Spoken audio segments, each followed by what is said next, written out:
América Latina es una de las regiones en el mundo que tiene un movimiento de mujeres muy vibrante y muy dinámico, que ha impulsado cambios legislativos en materia de derechos sexuales y reproductivos importantes, pero también es una región que tiene una desigualdad de legislaciones que protegen a las mujeres que quieren interrumpir su embarazo. Hay algunas regiones con hay algunos países con una legislación muy restrictiva y muy peligrosa, y hay otros con una legislación protectora y de avanzada.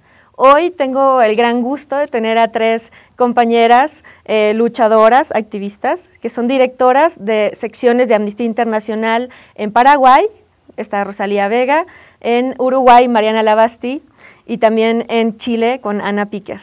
Tenemos un programa increíble hoy para hablar de los derechos sexuales y reproductivos en la región desde el punto de vista de Amnistía. Estamos en Luchadoras, comenzamos.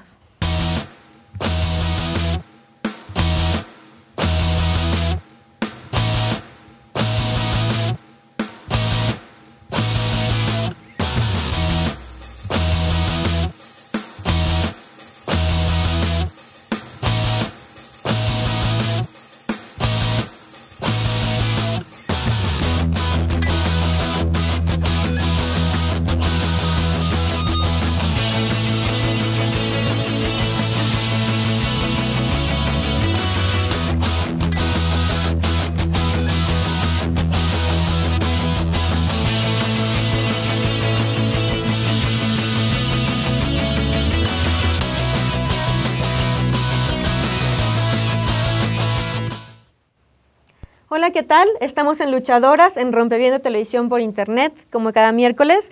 Y bueno, ya les he presentado a nuestras compañeras el día de hoy que están aquí en el estudio. Bienvenida, Rosalía, Mariana, Ana. Buenos días, Lulu. Bueno, antes que nada, muchísimas gracias por la invitación. Estamos realmente felices de poder compartir contigo hoy en tu programa, que bueno, que tiene un éxito realmente conocido hasta Paraguay. Así es que muchas gracias por invitarnos y acá estamos para dar un poco nuestra visión sobre lo que ocurre en nuestros países. Para mí es un gusto tenerlas acá. De verdad, nunca pensé que pudiéramos estar juntas en este espacio, en esta casa increíble que es Rompeviento. Y bueno, pues ustedes como parte de Amnistía Internacional han estado trabajando desde sus secciones por la campaña Mi Cuerpo, Mis Derechos. Desde un enfoque también regional, como platicábamos ahora, me gustaría iniciar preguntándoles un poco sobre la situación de los derechos sexuales y reproductivos en la región, porque ustedes, aunque bueno, trabajan en sus realidades locales, por ejemplo, se han movilizado también por El Salvador, un caso emblemático por Nicaragua, uno de los primeros casos como emblema que Amnistía produjo un reporte sobre aborto. No sé, Ana, si quisieras contarnos un poco sobre esta perspectiva de la región. Sí, bueno, como tú decías, Amnistía Internacional ha estado trabajando con la campaña Mi Cuerpo, Mis Derechos como campaña global, y eso ha permitido también tener una mirada un poco más completa de cómo estamos en ese tema, y la verdad es que es bastante preocupante el ver que son temas en que los estados en la región no necesariamente le están dando la prioridad que se merece, sobre todo desde la perspectiva de derechos de las mujeres y las niñas. Claro. Y ahí vemos, como tú decías, que tenemos en la región la mayor parte de los países que tienen las legislaciones más restrictivas en materia de aborto, servicios de salud bastante deficientes, acceso a información, anticoncepción, educación sexual, que falta, y avances muy difíciles. O sea, muy recientemente se modificó la legislación en República Dominicana para permitir el aborto en caso de riesgo de vida de la mujer. Ahora en Chile en particular se está abriendo la discusión ese tema, pero son pasitos muy pequeños en que cosas como, por ejemplo, el Acuerdo de Montevideo, que pareció dar luces de algo que iba a ser buenas noticias, finalmente uno no ve que se esté materializando en cambios reales en la vida de las mujeres. Tal vez nos puedes contar un poquito, Mariana, sobre el Acuerdo de Montevideo, justo que ustedes organizaron ahí también varias actividades importantes desde Amnistía. Sí, a ver, el Acuerdo de Montevideo tiene dos actores muy relevantes y muy que generaron ese acuerdo, que sí es cierto, todos esperábamos que tuviera mucho mayor éxito del que realmente tuvo, que es el Estado, que fueron los estados, y por otro lado la sociedad civil, impulsando en ese encuentro y en ese trabajo, en las conversaciones de cara a las nuevas metas del milenio, las nuevas metas de desarrollo, una propuesta que es bastante abierta para lograr que las mujeres de la región tengan mayor acceso a los derechos sexuales y reproductivos. Y cuando hablamos de derechos sexuales y reproductivos, me refiero a la educación, al acceso a los métodos de anticoncepción, al acceso al aborto, al cuidado del embarazo, el puerperio y demás. No prosperó porque cuando nos encontramos dentro de la propia región, hay en América, hay lugares que son mucho más restrictivos y que no impulsan de la misma forma ese tipo de acuerdos. Especialmente en Centroamérica, que por eso también estamos en Amnistía, también llevando adelante casos en relación a El Salvador o Nicaragua. Entonces, la región llegó a eso. En ese sentido, para mí es importante reconocer que el gobierno de Uruguay, el Estado uruguayo, impulsó muy fuertemente eso porque tiene una visión un poco de avanzada en relación al acceso a los derechos sexuales y reproductivos, pero con un acompañamiento desparejo que terminó perdiéndose a medida que avanzaban las conversaciones y donde se empezaban a ampliar los actores que participaban en las conversaciones. Eso en relación al rol del Estado. Las organizaciones de mujeres, que para mí, si hay algo que admiro, es cómo las organizaciones de mujeres y feministas han logrado crecer y han logrado construir redes en América. Es homogénea su participación, siempre es la misma demanda, más allá de las diferencias a lo largo de la región. Se mantuvo su postura, se trabajó muy fuerte, mujeres jóvenes, activistas de mucho tiempo, se logró influenciar ese acuerdo, pero sí, cuando se amplió la región a las discusiones, no tuvo el éxito que hubiéramos deseado. Existe, eso es bueno. Es una referencia, sigue siendo una referencia. Exactamente, no todo está perdido, eso existe. Es algo en lo que podemos trabajar, con lo que podemos trabajar y que tiene que ser de mínima. Sí, Rosalía. Tal vez comentarte que tal vez una de las barreras que en el marco de este trabajo que estamos realizando desde las secciones de Amnistía Internacional, estamos encontrando como muchas barreras a cuestiones que están inclusive, digamos, insertas en nuestras propias constituciones que tienen que ver, por ejemplo, con los estados laicos. La falta de respeto a la laicidad de los estados es un problema con el cual nos estamos encontrando en cada uno de nuestros países, ¿verdad? En el caso de Paraguay es uno de los problemas más fuertes que tenemos, ¿verdad? O sea, hacer entender a las autoridades que justamente su rol es mantener un estado laico, fuera de toda cuestión fundamentalista y hasta de fanatismo, ¿no es cierto?, de diversas religiones, es realmente un desafío muy grande para nuestra organización. Pero estamos en el camino correcto. Creemos que el análisis que ha hecho Amnistía a nivel regional, especialmente para América Latina y el Caribe, es una cuestión de prioridad trabajar en materia de derechos sexuales y reproductivos, y es un trabajo que debiéramos mantener a largo plazo, ¿verdad? Así que estamos en ese camino. Sí, y bueno, de hecho, todo yo creo que está sucediendo, ¿no? Hay ejemplos muy interesantes que vamos a ir desmenuzando a lo largo del programa, como la legislación que se está discutiendo ahora en Chile, la legislación que ya en Uruguay lleva operando algunos años y que ha reducido la mortalidad materna de manera importante. Y bueno, ahora el caso que ha llamado la atención internacionalmente en Paraguay, de una pequeña de 10 años que está en riesgo justo porque está embarazada, producto de una violación. Pero vamos a hacer una pausa rápidamente para ver un video de la campaña de Amnistía en el marco Mi Cuerpo, Mis Derechos sobre el caso de El Salvador y volvemos para comentarlo. Esta es Gloria, una joven salvadoreña que está embarazada de 8 meses. Solo tiene 17 años y vive con sus padres. Un día empieza a sangrar abundantemente y su madre llama a una ambulancia. Se despierta en un hospital, esposada a la cama. No sabe qué ha pasado.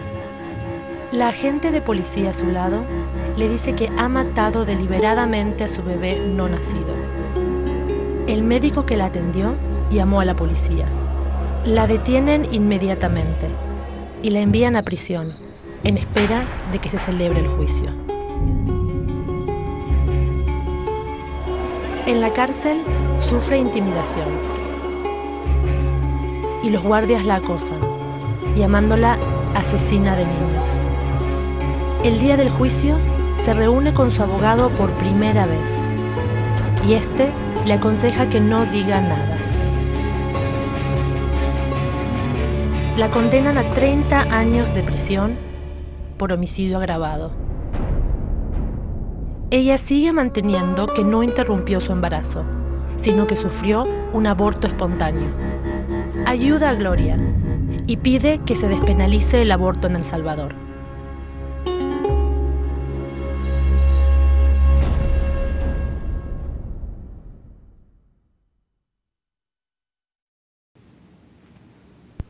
Bien, pues el caso de Salvador ha sido un caso muy trabajado por Amnistía. Hubo una movilización importante alrededor del caso de Beatriz. Rosalía, ¿te gustaría platicarnos un poco sobre el caso y qué hizo Amnistía Paraguay? Bueno, nosotros trabajamos el tema de derechos sexuales y reproductivos con un enfoque justamente por el contexto país, más en educación en derechos humanos. El caso de Beatriz sí lo trabajamos mucho en redes sociales, pero lastimosamente no pudimos trabajar mucho en movilización, justamente por los fuertes ataques que sufrió la sección en el marco de ese caso en particular. Así es que, digamos, tal vez más adelante les podría hablar sobre el caso de la niña de 10 años, que es el primer caso que estamos tomando como sección, ¿verdad? A nivel global también, pero poniendo como todo sobre la mesa, ¿sí? Y se está armando un debate fantástico en Paraguay porque está destapando un problema que venimos arrastrando desde hace bastante tiempo, pero el cual todo el mundo es una información que lo esconde. Así que Amnistía en este momento lo está poniendo sobre la mesa y estamos invitando a debatir y a reflexionar sobre todo sobre esa problemática. Sí, vamos a hablar un poco a detalle de este caso, pero ¿les gustaría, no sé, Ana, Mariana, contarnos del caso de Beatriz y, por ejemplo, también brevemente de las 16 mujeres presas en El Salvador? Beatriz, el caso en particular de Beatriz fue muy emblemático por la cantidad de temas que abordaba. Ella tenía una enfermedad que significaba que el hecho de estar embarazada le significaba estar con su vida en riesgo. Y además el feto era anencefálico. Entonces, por doble camino, era un embarazo inviable y que estaba poniendo en serio riesgo su vida. Ella ya era madre de otro niño pequeño y ella pidió que ella quería interrumpir su embarazo para poder salvar su vida y se enfrentó con la legislación salvadoreña que no hace ninguna excepción a la criminalización del aborto. Y fue un trabajo muy largo de presión internacional, de alianza también con las agrupaciones en El Salvador para levantar su caso, mostrarlo al mundo y cómo finalmente revela que el obligar a una mujer en esas condiciones a continuar un embarazo es torturarla, es equivalente a tortura y es una tortura que está infligiendo el Estado, en este caso el Estado de El Salvador, y que también sirvió para poner en el tapete lo que significa tener legislaciones así de restrictivas, que nos pone en riesgo a todos los países que estamos en esa situación. Bueno, Chile tiene una legislación así. Básicamente es la misma legislación de El Salvador, creo que las penas son un poco menores. La situación en Chile de la criminalización es diferente, pero porque en la práctica ha funcionado así. No significa que no haya un riesgo de que el día de mañana se interprete de otra forma y se llegue a extremos como los de El Salvador. Mariana, ¿tú? Sí, bueno, el caso, Ana ya lo contó. Una de las cosas que es importante y que es importante para nosotros en el trabajo de Amnistía es que cuando trabajamos campañas a nivel internacional, la realidad local afecta mucho. Por ejemplo, lo que decía Rosalía en relación a la dificultad que ellas les presentaba. Para nosotros, no, la dificultad está en comprender que a mí me está pasando ahora también con el panel que vimos ayer de noche, que nosotros tenemos un grado de avance. Ahora en Uruguay el aborto está despenalizado en todas las circunstancias y se tiene que seguir determinados procedimientos. Comprender ese grado de restricción a veces parece hasta muy lejano. Entonces para nosotros siempre el trabajo es tratar de ver que nosotros estamos en una situación que que lo que nos toca es ayudar hacia afuera. Por eso impulsamos la movilización a través de las redes sociales, que era más posible para nosotros movilizar a las personas, y con las autoridades también. Uruguay, como lo decía antes, el Estado uruguayo ha tomado una política que la lleva a todos los espacios intergubernamentales de promoción de los derechos sexuales y reproductivos de las mujeres. Entonces, lo que nosotros pedimos es que a las autoridades uruguayas hicieran algún tipo de promoción con las autoridades de El Salvador para asegurar que Beatriz accedía a sus derechos. Pero sí es tan despareja la situación en América Latina que también el trabajo en el propio país, por ejemplo en Uruguay, nosotros siempre decimos que la solidaridad no se agradece, se retribuye. Nosotros en los 70 recibimos la solidaridad de muchos pueblos cuando recibieron a uruguayos y uruguayas en el marco de la dictadura. Entonces siempre lo decimos para todos los derechos. Seamos solidarios para poder compartir lo que nosotros tenemos. Y en este caso lo que nosotros tenemos es una libertad, podemos acceder al aborto, a la educación sexual y demás, y tenemos que promoverlos y pedir que los demás lo tengan. Claro, y es un principio fundante de Amnistía Internacional. Exactamente. ¿No? Vamos a hacer un corte y regresamos. Estamos platicando con Rosalía, con Mariana y con Ana, directoras de Amnistía Internacional en Paraguay, Uruguay y Chile.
Estamos de regreso en Luchadoras y estamos platicando acerca del panorama de derechos sexuales y reproductivos en América Latina. Y ahora me gustaría mucho que pudiéramos platicar de la situación particular de la legislación en sus países. Tal vez comenzar por Uruguay. Sí, porque es un caso, digo, emblemático también. Nosotros aquí en México, por ejemplo, está despenalizado el aborto, pero solo en la Ciudad de México, y eso crea una desigualdad entre los estados impresionante también. Pero en Uruguay las cosas parecen haber ido de manera muy, muy interesante, ¿no? Sí. A ver, en Uruguay el aborto estuvo despenalizado entre el 34 y el 38, 1900, estoy acá. Y se volvió a penalizar en todas las circunstancias en base a un acuerdo. Por eso es importante lo que dijo Rosalía sobre la laicidad de los estados, un acuerdo con un partido confesional. A lo largo de la historia hubo varios intentos y se fue más que nada despenalizando en términos de peligro de vida para la madre o inviabilidad. Pero inviabilidad fue de los últimos que logró despenalizarse. Con el retorno a la democracia en el 85 volvieron las discusiones sobre despenalización del aborto, y entonces ahí nosotros contamos como del 85 al 2012 el proceso de discusión. 30 años, ¿no? Sí, exactamente, que parece rapidísimo realmente, pero son años de mujeres que mueren, son años sin información sobre estadísticas, que eso dificulta mucho para evaluar la situación. Y bueno, y hubo varias veces que se llegó a las distintas instancias, a senadores, a diputados, a la Cámara, pero se fue avanzando en las discusiones, y un hito en ese proceso es el veto del actual presidente Vázquez, en ese entonces también presidente, que vetó el artículo en relación al acceso al aborto en la Ley de Derechos Sexuales y Reproductivos. Entonces, por un momento tuvimos una Ley de Derechos Sexuales y Reproductivos que no se permitía el aborto con cualquier causal. Finalmente, en el 2011 y 2012 terminó la discusión, donde sí se terminó de aprobar la ley de despenalización del aborto, de interrupción voluntaria del embarazo, que es en todas las causales, que tiene como características que complejizan un poco capaz la ley, pero no la hacen inviable. Por un lado, que las mujeres tienen 5 días para tomar la decisión, una vez que empiezan el procedimiento, para verlo con su médico tratante o quien trabaje con ellas. Tienen que someterse a un tribunal compuesto por un personal de salud y asistente. Sí, en su proceso, ¿no?, para tomar la decisión, y posteriormente se hace. También el procedimiento está establecido por ley, que es farmacológico. Otro aspecto que sí es negativo en la ley, y en este momento estamos viendo el resultado de eso, y lo vamos a seguir viendo a menos que se modifique, es la objeción de conciencia. Por supuesto que cualquier personal de salud puede ser objetor de conciencia, es una objeción personal, pero la ley también incluye la objeción de ideario. Esto es que instituciones, en general confesionales, se niegan a proveer del servicio, estableciendo que va en contra de la ideología de la institución. Entonces se tiene que garantizar que las mujeres acceden a la información y posteriormente al aborto, si terminan tomando la decisión. Eso es muy difícil, sobre todo en el interior del país, donde no hay tantas instituciones de salud, donde las mujeres tienen que desplazarse. Donde la única que puede estar en tu pueblo puede ser objetora de conciencia. Exactamente.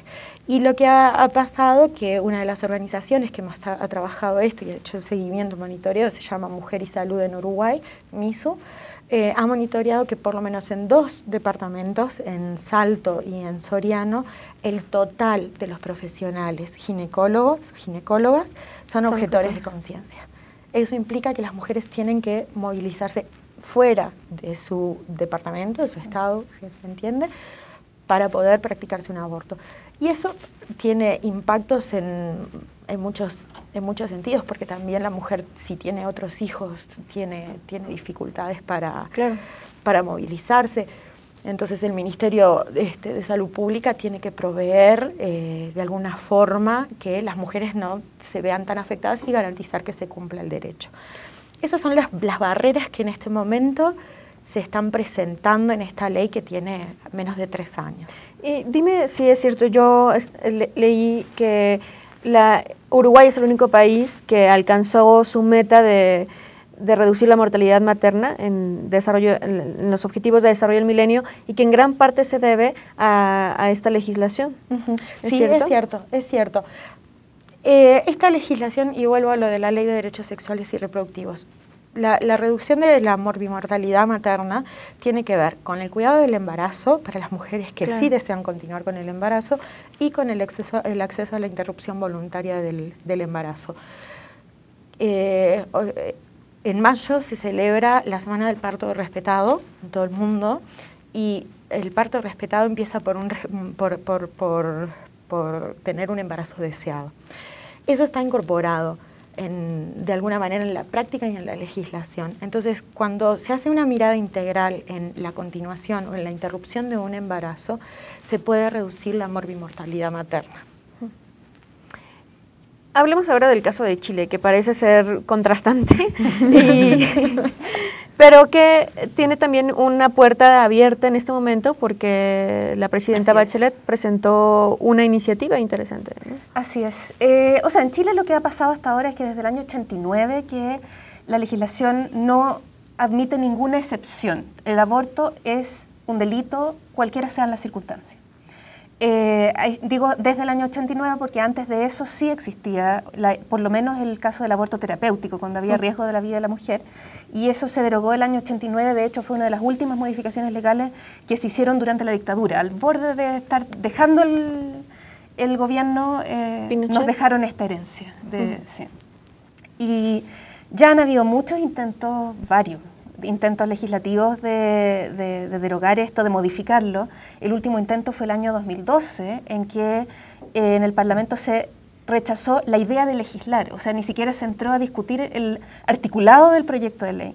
Y este es un hito bastante interesante porque es primera vez que es el Ejecutivo, que es el gobierno, el que presenta un proyecto de ley destinado a despenalizar el aborto. Al menos en este caso son 3 causales: en caso de riesgo de vida de la mujer, en caso de inviabilidad fetal y en caso de violación. El proyecto de ley se presentó ahora a fines de enero. Estaba de hecho ya como compromiso de campaña de la presidenta Bachelet, lo puso en su programa de gobierno cuando era candidata. Y se viene una discusión legislativa bien intensa y bien difícil. O sea, no es algo que podamos decir relajadamente en el Congreso están los votos, pese a que sí hay bastante apoyo. De hecho, los sondeos de opinión que se han hecho sobre el tema muestran que, dependiendo del sondeo, pero en todos los sondeos, más de un 70% de la población estaría de acuerdo con legislar para despenalizar en estas 3 causales. Qué bueno. Muy bueno, pero no necesariamente nuestros parlamentarios están viendo eso. En un parlamento con un 15% de mujeres y en que hay un riesgo alto, por ejemplo, de que no estén los votos para que se apruebe en el caso de la causal de violación. Que nos regresa al Estado laico, ¿no? A la discusión que planteaba Rosalía. Justamente, al Estado laico y a la humanización de la discusión, de que no se trata de mujeres que no tienen ninguna responsabilidad por su sexualidad y que ahora quieren seguir el camino fácil del aborto porque no se cuidaron. Estamos hablando de situaciones que no tienen nada que ver con eso. Estamos hablando con situaciones extremas de mujeres que se van a morir o de mujeres que fueron violadas y que están sobrellevando un nivel de dolor que son ellas, cada una, las que tienen que poder decidir cuál es la mejor manera para ellas de sobrellevar ese dolor. Y eso es algo que falta mucho para lograr transmitirlo, digamos, de que finalmente es un tema de derechos y de derechos humanos. Claro, porque normalmente se le concibe como un problema moral del deber ser. Exacto. Y de control también de la sexualidad de las mujeres, ¿no? Que no solo es que es en sí, que juzga en sí el ejercicio de la sexualidad. Absolutamente, y que se cruza con desigualdades económicas, se cruza con estereotipos respecto de qué es lo que debieran ser las mujeres, con un montón de temas culturales que está fantástico que al fin se discutan por lo menos, que exista una apertura a discutirlo. Bien, vamos a hacer un corte y regresamos para seguir platicando un poco más de la situación de Chile, pero sobre todo a un caso que ahora nos llama mucho la atención y que es muy preocupante en Paraguay, que Amnistía Paraguay ha estado impulsando con el hashtag Niña en Peligro. Estamos en Luchadora, regresamos.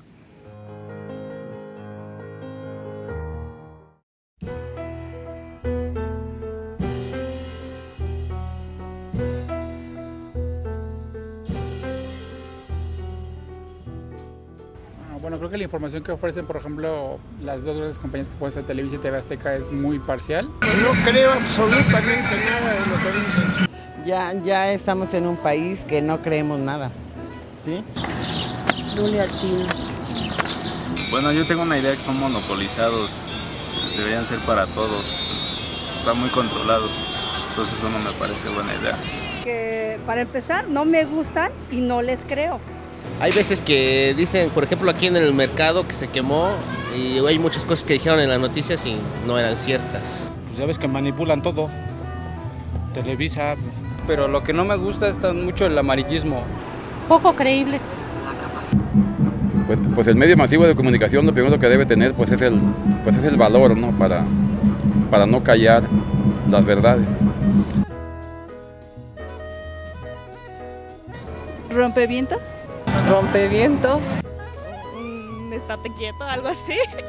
Pues sí, no sé decir cosas de rompeviento así nada más. Bueno, es como una defensa ante un ambiente muy hostil. Como pues algo que va como revolucionar, algo pues positivo.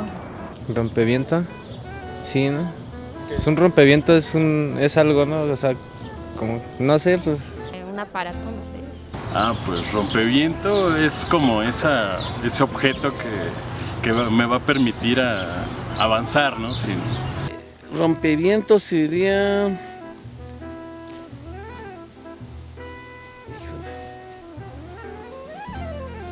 ¿como un tipo de avión?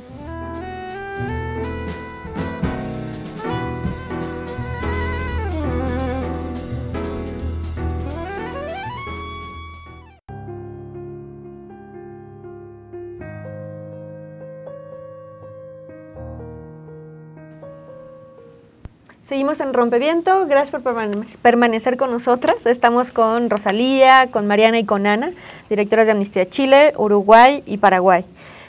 Ana, nos estás platicando ahora justo de este contexto legislativo que va a abrir la puerta a una discusión importante y me gustaría preguntarte sobre un caso en particular, si puedes contarnos brevemente sobre el caso de Belén, porque nos va a llevar directamente a pues, lo que sucede ahora en Paraguay.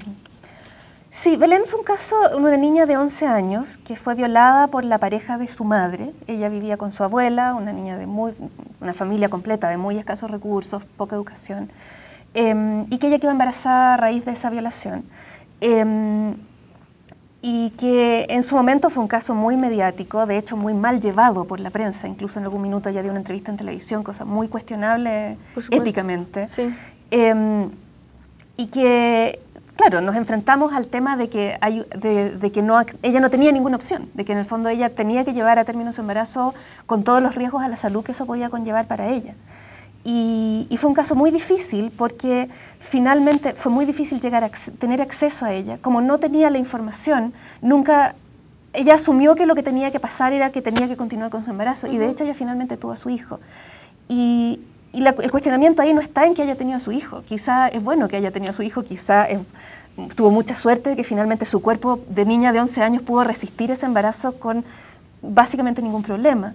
Pero nos reveló un poco lo fuerte que es que no haya tenido la opción, que no haya sido un tema que realmente tú puedas poner todos los riesgos, toda la información y todas las opciones sobre la mesa. Y también nos reveló el que el aborto en particular a veces se ve como un tema súper aislado y finalmente no es un tema aislado. Es un engranaje, es una ruedita en un engranaje muy grande de temas que tienen que ver mucho más ampliamente con los derechos sexuales y reproductivos.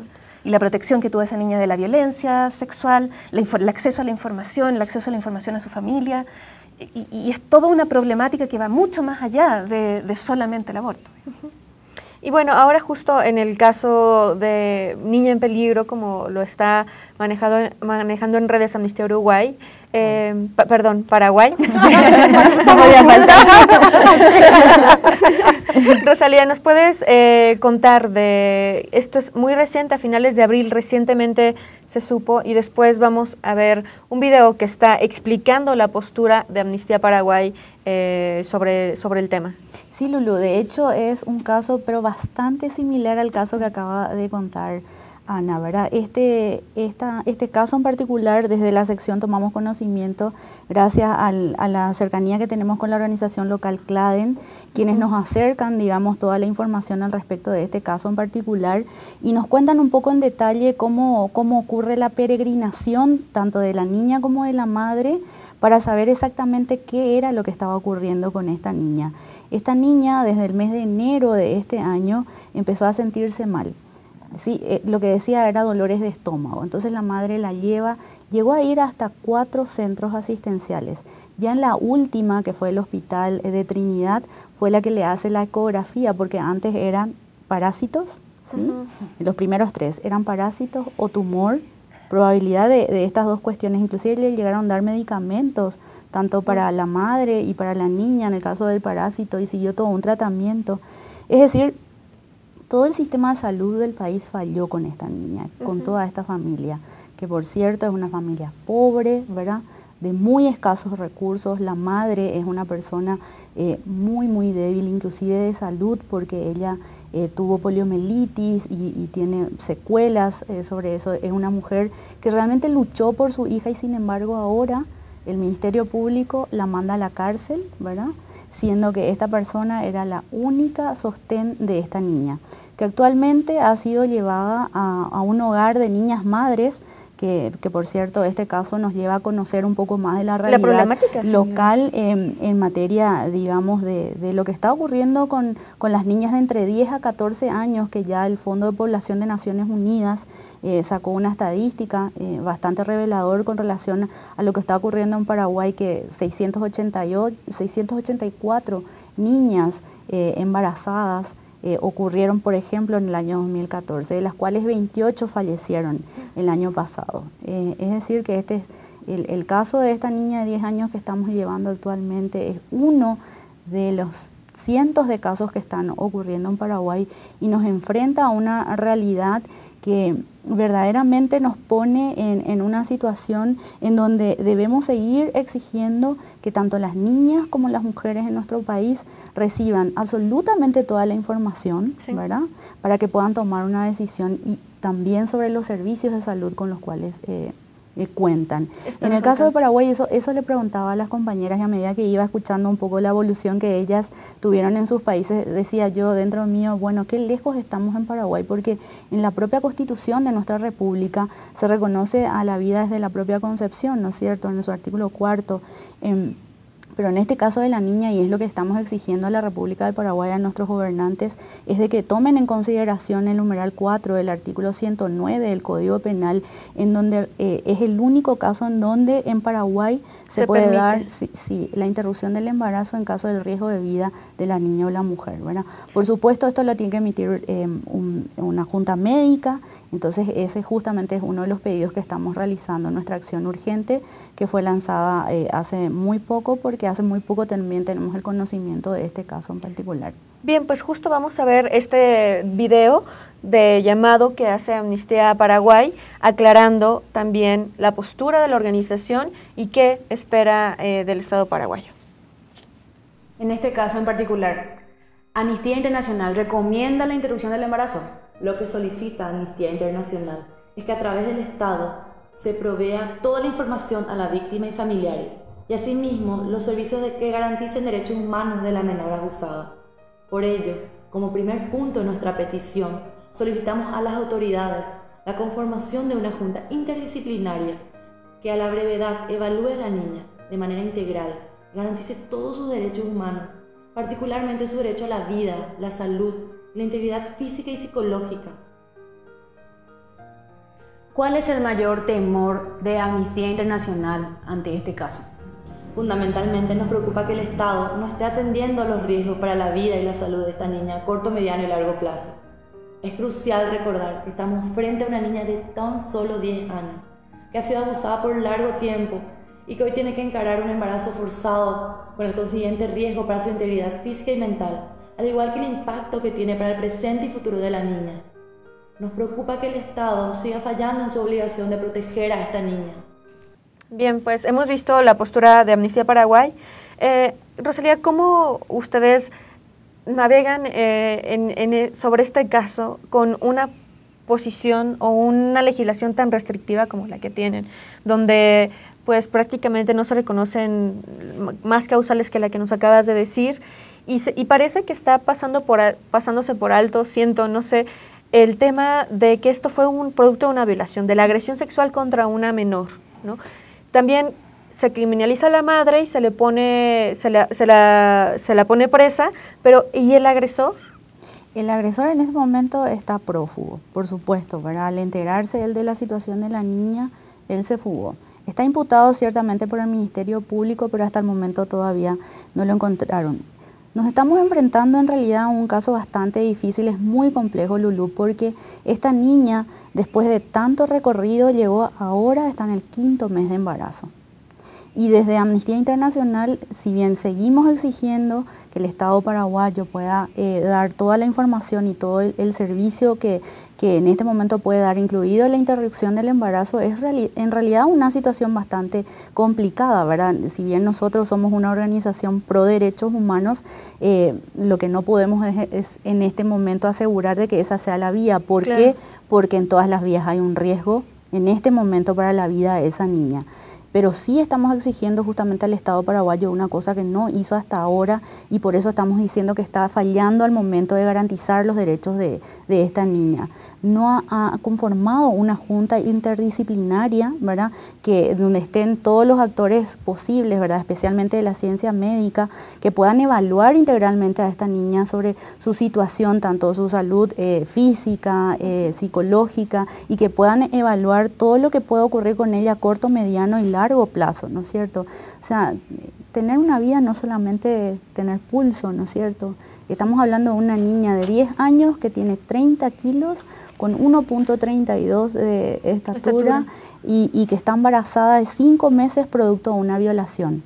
Es muy complejo el caso, es muy difícil, pero para eso está Amnistía Internacional en Paraguay, para eso estamos allí, para poder exigir al Estado paraguayo para que se garantice sus derechos y que puedan tomar una decisión con toda la información, incluida la familia de la niña. ¿Cuál sería la composición de esta junta ideal para Amnistía Internacional? Nosotros hemos hecho bastantes consultas, inclusive con una senadora que en el pasado había sido ministra de Salud, actualmente es senadora, médica ella, y que pudo manejar bastante bien un caso en Paraguay, inclusive antes del caso de Beatriz.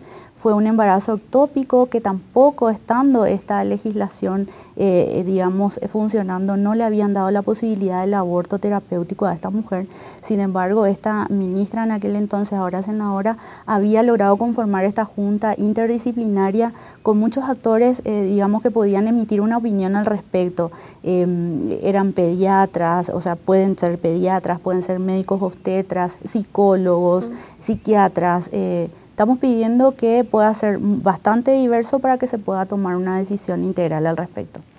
Bien, vamos a hacer un corte y me gustaría regresar como a platicar sobre las soluciones a largo plazo que esto nos puede... ¿Qué esperamos que a largo plazo esto pueda... ¿Cuál sería la solución, ¿no? Porque estamos viendo aquí que estos casos emblemáticos emergen y son la punta del iceberg de una problemática bastante extendida. Entonces, ¿cuáles son el tipo de políticas que deberían tener los estados para proteger de manera integral no solo a Belén, no solo a la niña que está en peligro ahora en Paraguay, sino a esos 600 casos que ahora se sabe que existen, ¿no? Vamos a hacer un corte y regresamos, estamos en la recta final de Luchadores.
pues, ¿cómo poner el derecho de las mujeres en el centro de estas discusiones?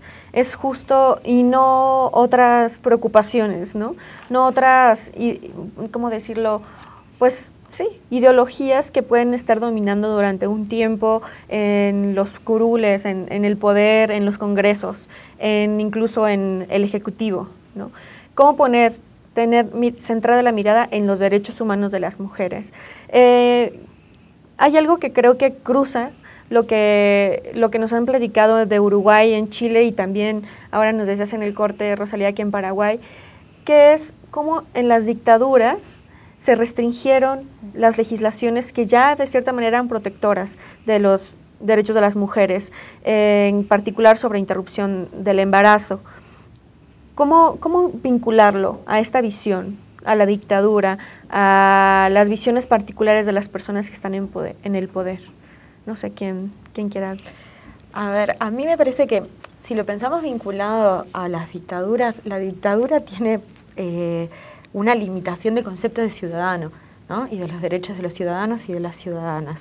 Entonces, si vos pensás desde ese lugar los derechos de las mujeres, lo primero que tiene que pasar es reconocer a las mujeres como sujetos de derechos, como ciudadanas, con capacidad para tomar sus propias decisiones. Sí. No porque sí resulta indignante lo discriminatorio que es en Uruguay, por ejemplo, una mujer que tiene que someterse a un jurado sobre su decisión.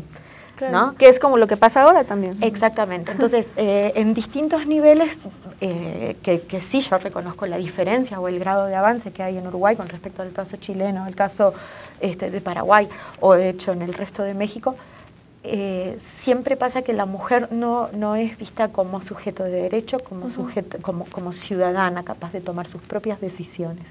Eso por un lado. Por otro lado, también lo que decía Ana en esta cuestión de los engranajes, donde vos ves que las problemáticas son producto de muchas otras problemáticas que no son efectos aislados y que los derechos también son interdependientes. Exactamente. Entonces, si no hay una mirada integral en todas las políticas públicas, desde la seguridad, la educación, la salud y el ejercicio de la propia ciudadanía, entonces este problema se va a seguir manteniendo. Porque si no hay un reconocimiento de estos como derechos humanos y de las personas como ciudadanos, nada va a cambiar. Sí, en el caso chileno también yo creo que marca mucho el hecho que la dictadura tenía una impronta y una ideología detrás que era tremendamente conservadora y vinculada a la Iglesia Católica. Claro. Entonces, eso también, por supuesto, fue... Yo creo que todas nuestras dictaduras iban por ahí. Bueno, latinoamericana. No, pero Uruguay es bastante laico hasta en ese, increíblemente. Sí, acá sí estuvo vinculado, pero no así, claro. No así. Y eso instaló también toda una mirada de la familia. O sea, nosotros terminamos la dictadura con legislación que distinguía entre hijos legítimos e ilegítimos, que no tenía legislación, no existía el divorcio. El divorcio recién se incorporó a la legislación chilena en los años 90, con la criminalización total del aborto, con un delito de adulterio en el Código Penal. O sea, todo eso se fue corrigiendo después durante la democracia, digamos, en los primeros años de democracia, pero viene con una visión muy conservadora y que eso arrastra una serie de estereotipos que ya fueron instalados en generaciones. Entonces, hay un trabajo de educación, de empoderamiento, de ir generando una mirada diferente de la vida y de lo que significa el rol de la mujer en la sociedad hoy, que es muy difícil, pero que es un trabajo permanente. De hecho que nos enfrenta a una cuestión inclusive cultural, ¿verdad? Porque si no ponemos sobre la mesa para debatir este tipo de cuestiones, estamos en evidente retroceso. Es lo que nos ocurre un poco ahora con el caso de Niña en Peligro en Paraguay, ¿no es cierto? Nos lleva inclusive más para atrás porque no podemos ni siquiera reflexionar que estamos enfrente a una situación sumamente difícil, una niña que está embarazada producto de una violación y que ni siquiera con esa situación podemos enfrentarnos a esta situación, ¿verdad? Y estamos empujando como sociedad a una niña finalmente a terminar un embarazo, ¿verdad? Cuando ni siquiera su cuerpo está preparado para hacerlo. Y estamos empujando a una niña a decir que va a tener una muñeca, ¿sí? Y que es enfrentar este producto de violación durante toda su vida, porque esta va a ser una secuela por el resto de su vida. Entonces, con esta visión fundamentalista, ¿verdad? Y inclusive de fanatismo que existe en la sociedad paraguaya, que ya hace 26 años cayó una dictadura que instaló un miedo impresionante inclusive para expresar nuestras opiniones, inclusive esta situación nos está enfrentando a eso y no encontrar una solución que da inclusive posibilidad en la legislación actual. ¿Estaría dentro del panorama de Amnistía Paraguay promover una reforma legal? Por supuesto, de hecho, Lulú, en este momento se está discutiendo la modificación del Código Penal paraguayo y por supuesto acercaremos nuestra propuesta para la modificación en casos de violación, incesto, un poco dar un paso más, ¿verdad? Sabemos que los derechos humanos son conquistas que se van dando en procesos, pero si hacemos un análisis profundo y estratégico de las posibilidades que tenemos, nosotros como sección elegiríamos la vía de la educación. ¿Por qué la educación? Porque creemos que ahí está, digamos, tanto el problema como la solución a largo plazo, ¿sí? Necesitamos que nuestra sociedad sea una sociedad mucho más responsable, que madure, que podamos definir realmente las cosas que queremos para nuestra sociedad. Necesitamos evolucionar en ese sentido. Y ahí es en donde nosotros como sección decimos que debemos apostar mucho más a la educación, a ese proceso de construcción colectiva, ¿no es cierto? Y de acción colectiva. Y de acción, de movilización, de empoderamiento. ¿No? De empoderamiento. Sí, necesitamos enfocar nuestros pocos recursos en eso y poder trabajar, digamos, a nivel global, en este caso en particular, para que quede precedente de que este tipo de cosas ocurren y que ocurren todos los días en nuestro país. Eso es otro eje con el que me gustaría cerrar nuestra conversación. Otro eje que atraviesa esta charla que hemos tenido es la profunda desigualdad que existe, la injusticia social. Y al final, el tema de la interrupción del embarazo se vuelve también un tema de justicia social, porque al final sí se está realizando y las mujeres que tienen los recursos para hacerlo están accediendo a vías seguras, aunque no estén contempladas en la ley, para interrumpirlo sin poner en riesgo su vida. ¿Es así como sucede no sé, en Chile, en Paraguay ahora? Sí, o sea, en Chile sin duda, esa es la realidad actual. Las estimaciones, o sea, las cifras oficiales es que hay 33.000 abortos al año en Chile. Hay proyecciones que llegan a 160.000. Y ahí la presidenta del Colegio de Matronas ha dicho en varios foros en Chile que finalmente su conclusión es que una mujer cuando tomó la decisión de abortar, va a abortar. En las condiciones que sea. Claro. Y claro, la mujer con dinero va a tener la posibilidad de conseguir un médico que esté dispuesto, pagar por el servicio y tener un aborto seguro. La mujer sin dinero va a tener que arreglárselas de otra manera, probablemente poniendo su vida en riesgo. Y en ese sentido, el no legislar profundiza esa desigualdad, porque finalmente no le da protección a las mujeres más vulnerables. Claro. Sí. Y es una realidad que se esconde, ¿verdad? O sea, ocurre todos los días en nuestros países y más, digamos, en América Latina, está ocurriendo todos los días y es una realidad que se esconde. En el caso de Paraguay, imagínense que el año pasado ni siquiera pudimos conseguir una ley contra toda forma de discriminación. En noviembre del año pasado la Cámara de Senadores rechaza, somos el último país en el Cono Sur, o sea que no tenemos una legislación que es la básica para una sociedad más igualitaria, no lo pudimos conseguir y fue en el último minuto. No es que no lo hayamos trabajado como, digamos, organizaciones de la sociedad civil organizada, porque muchas organizaciones estuvimos aglutinadas en una red contra toda forma de discriminación para poder lograr esta ley. De hecho, desde el año 2007 estaba en el Congreso Nacional durmiendo ese proyecto de ley y al fin el año pasado se pudo debatir. Como sociedad civil pensábamos que teníamos ganado esa lucha ahí, sin embargo se dio la vuelta en el último minuto y perdimos, digamos, en votación 21-17. Pero sin embargo creemos que ganamos mucho en avanzar en el debate. En el debate, claro. Sí, claro. En eso sí. A mí me parece importante decir que en Uruguay, aún con esta ley, también se reproducen las desigualdades, porque si no se cumplen los pasos que establece la ley, entonces las mujeres son penalizadas y aparentemente tenemos 2 casos en un departamento de mujeres de una madre y su hija por un aborto practicado en domicilio, porque no se accedió por el al proceso. Entonces, siempre que en el estadio que esté una norma genera más o menos inequidad, pero siempre hay inequidad, porque el problema está en el respeto a los derechos de las mujeres y en el situar a la mujer en un lugar preferencial para garantizar ese acceso. Eso es, entonces nosotros no damos por terminado esta batalla, sino que tenemos nuevos desafíos para combatir las discriminaciones hacia la mujer, en este caso en particular. También es importante destacar que esto invita también a reflexionar sobre el embarazo y sobre la visión de la maternidad. Totalmente. Como una opción. Como una opción, exactamente, y no como el destino de las mujeres, porque si no, es una niña, pero como es mujer y tiene un bebé, tiene que ser madre. No es así. Claro. Pues muchas gracias por haber estado con nosotras aquí en Luchadoras hoy. Ha sido muy, muy grato para mí tenerlas y además ha sido un panorama muy interesante de realidades que luego están un poco alejadas de México también por la distancia geográfica, aunque somos parte de la misma región. Así que muchas gracias, Rosalía, Mariana, Ana. ¿Les parece si hacemos un breve juego de palabras antes de irnos? A ver, no lo piensen mucho, lo que venga. ¿Qué piensan cuando digo mujeres? Fuerza. Libertad. Amor. Cuando digo derechos, poder. Igualdad. Poder, pensé también. De verdad. Solidaridad. Mujeres. Retribución. Personas. Maternidad. Vida. Vida. Vida. Responsabilidad. Sí. Derecho. Sí. ¿Y cuando digo amnistía? La fuerza de las personas. Movilización. Sí, pensé en fuerza.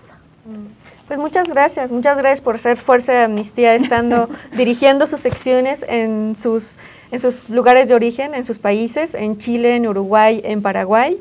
Gracias por lo que crean, gracias por la fuerza multiplicadora que son capaces de tener, por solidarizarse, por ser parte de un nuevo proyecto regional también. Fue muy lindo tenerlas aquí y bueno, pues esperemos que se pueda repetir. Muchas gracias, gracias por la invitación. ¿No? La verdad que nos sentimos muy cómodas y muchas gracias por compartir con nosotros. Si yo les pudiera preguntar, ¿qué es lo que más disfrutan, así brevemente, en el último minuto? ¿Qué es lo que más disfrutan de esta lucha que están dando? Poder luchar, poder tener voz, poder tener fuerza. Sí, dar voz a aquellas personas que no la tienen. Claro, amplificar. Te da un espacio para que no es simplemente decir ¿por qué esto está tan mal? Es para hacer algo, para hacer algo de verdad por cambiar las cosas. Claro, el mundo no cambia solo. Sí. Claro, sí. Hay que hacerlo. Sí, es como poner tu granito de arena para que las cosas cambien. Sí. Pues muchas gracias porque han hecho la lucha, su forma de vida, su modo de vida, su día a día. Ha sido muy lindo estar con ustedes y conocerlas. Gracias a ustedes por estar aquí en Rompeviento con nosotras. Nos vemos la próxima semana en Luchadoras. Hasta luego.